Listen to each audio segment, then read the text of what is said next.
Hello world, my name is Madeline, but you can call me Mad, and today I'm going to tell you a little bit about myself. I am just like a normal 16-year-old. I go to school, I'm a junior in high school, I drive, I play volleyball, I get good grades, and I have cancer. Okay, welcome. So in this video, I'm going to be telling you a little bit about myself. In October of 2017, I was diagnosed with stage 4 Hodgkin's lymphoma. I got diagnosed after 2 years of being really sick, and it took them forever to figure out what was going on, and then they finally figured it out. I got treated at Duke Children's Hospital in Durham, North Carolina, and I completed 5 total rounds of chemo. They were all 21-day cycles, and most of them are outpatient, meaning I didn't have to spend the night, which was awesome. On December 11th of 2017, I was officially cancer-free, but I still had to complete 3 more rounds of chemo to make sure we killed any remaining cancer that couldn't be seen on the PET scan, and also to stop the probability of the cancer returning. I finished treatments on January 29th of 2018, and then I had a port, which is this little thing. So I have my scar from my port right here. It's kind of gnarly. And they use this little metal box that just sat right under the skin, and it has a little rubber piece on top, and they would take a needle and puncture through it, put dressing over it so that it would stay there, and then they could administer chemo through it because the port connected to a major blood vessel. That way it wasn't harming my veins, but it was also going basically directly into the heart. So I absolutely hated my port. I thought it was disgusting. I thought it was so gross that there was something under my skin. It would always freak me out, and they hurt, like randomly, like it'll just start hurting. So I hated it so much. I got it out as quick as I could, and I got it out on Valentine's Day of 2018. Is my little Valentine's Day gift to myself. I was cancer-free and happy. I went to prom. I had one of the best summers ever with my friends. I was just living it up. I was even able to try out for school volleyball the next year, and I made my high school team. In August, for my scheduled checkup, my 6-month CT showed abnormalities, and my doctors decided to do a PET scan because on the PET scan you can read the Hodgkin's more easily. And so the PET scan showed activity in my stomach and in my neck. So I got a lymph node biopsy. I have a birthmark on my ear, but you can see the scar where they did the biopsy right underneath. And so they took it out of my neck right here, and that biopsy came back completely negative. It said that there was no Hodgkin's, no any type of lymphoma or other cancers, nothing going on in that lymph node. So that just meant I got to live my life for a little bit longer. I finished my school volleyball season somewhat happy and very healthy.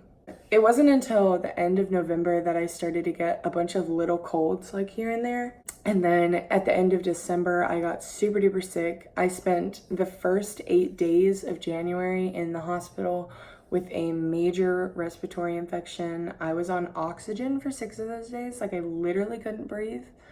So while I was in the hospital, my doctors decided that they were gonna do another PET scan to check how the nodes in my stomach that were still active but hadn't grown were.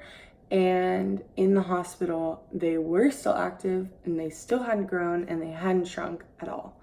So we were still hopeful that oh, maybe this chest infection isn't Hodgkin's, like maybe something else is going on. I saw infectious disease specialists, I saw rheumatologist specialists, and then I got to feeling better, but I was never 100% back to myself, able to do everything. I was even going to school and able to play club volleyball on my team like normal until about a month ago. I started to get body aches, headaches. I became more tired and fatigued at school. I couldn't stay awake for the whole day. I knew something was wrong. I was leaving at lunch a lot. So my mom called my doctors and said that we needed to move up the PET scan that I had scheduled for April 15th, which is a week from today. But while we waited to get this PET scan moved up, my symptoms started getting worse. I had fevers. I started getting night sweats, chills. These are all telltale signs of Hodgkin's. So I knew in my mind that this is probably relapse. The results of the PET scan came in, and the nodes in my abdomen had grown, and there were more nodes that were active in my abdomen. So they decided that they wanted to do a biopsy of some of the nodes so that they could test it for Hodgkin's.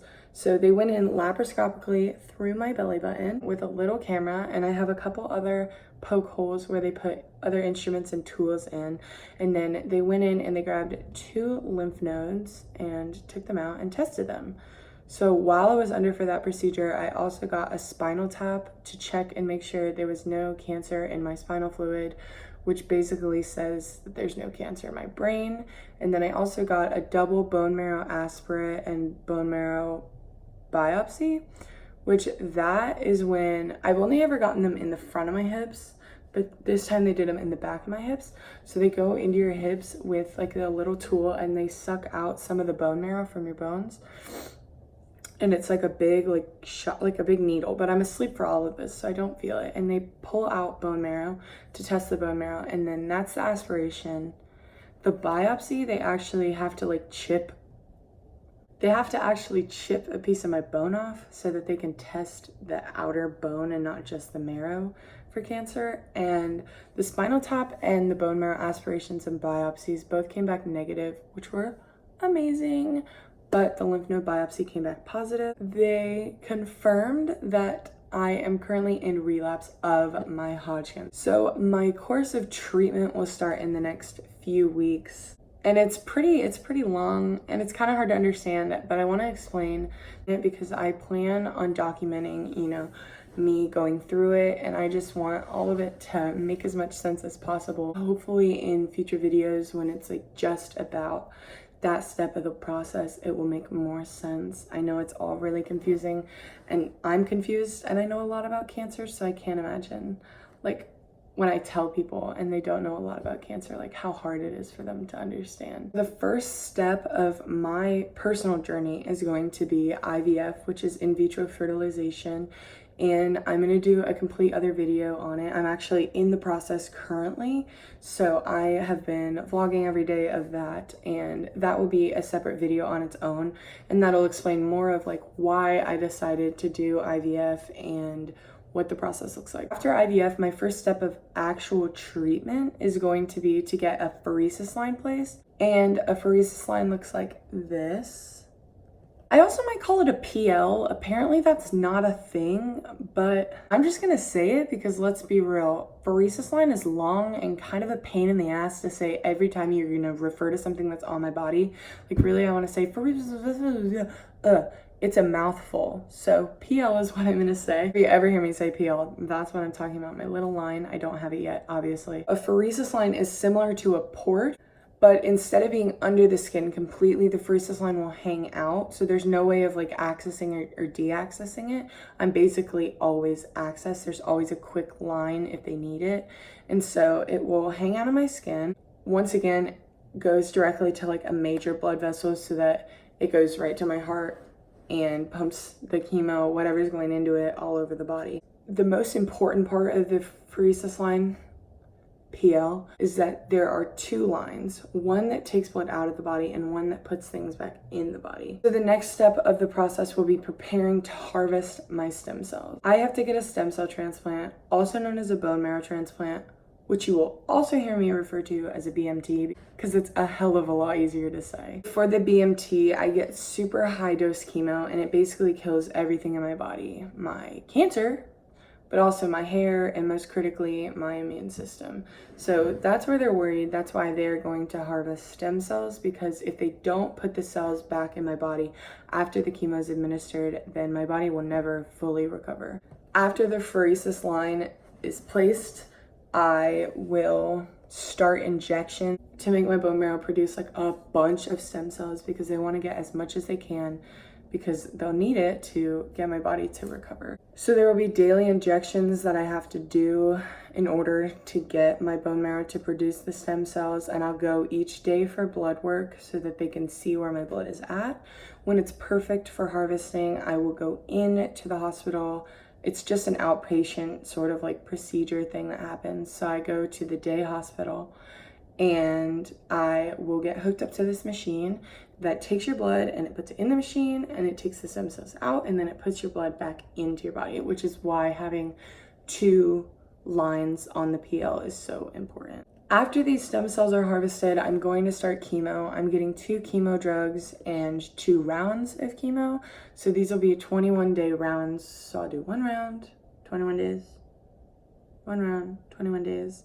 That doesn't mean that I'm getting the chemo every day. That's just how they keep track of my timing and like when I'll get super sick from the chemo, when the chemo will be administered, things like that. That's why they use the term 21-day round. After these 2 rounds are done, they're going to do a PET scan, and if my PET scan is clear, they will proceed with the bone marrow transplant. If the PET scan isn't clear, then I'll get 2 more rounds of the 2 chemo drugs, and hopefully after 4 rounds, I will be completely clear, and then they will proceed with the bone marrow transplant. My doctors also told me that this chemo that I'm getting is not nearly as invasive as the 5 rounds that I had to get the first time, meaning that I'll have less symptoms, so I won't be as nauseous, hopefully won't feel as gross, and then my hair won't actually fall out until I get the high dose chemo for the bone marrow transplant. I know we're all excited about that. So like I said, after my scans are completely clear, I will start the bone marrow transplant process, which is the high dose chemo and the putting the stem cells back. This is about a 6 to 8 week stay in the hospital, so it's kind of a beast. Not really looking forward to it, but it's gonna be okay. For my final steps of treatment, which we don't know much about this yet because it's so far in the future, after the bone marrow transplant, I will have to get some radiation to the areas that were lit in my PET scan currently. And then I will also have to do almost a year of maintenance chemo. The good news about the maintenance chemo is I won't need my PL anymore, so they'll take it out and I can play volleyball. I can't play volleyball with the PL in. So once they take it out, I'll be able to play. And then I would just be going to the hospital every 21 days and getting an IV and doing a round of chemo quick. And then other than that, I'll be just a normal high schooler again. I know that this video was a lot and a lot of information. It's a lot for me to process too.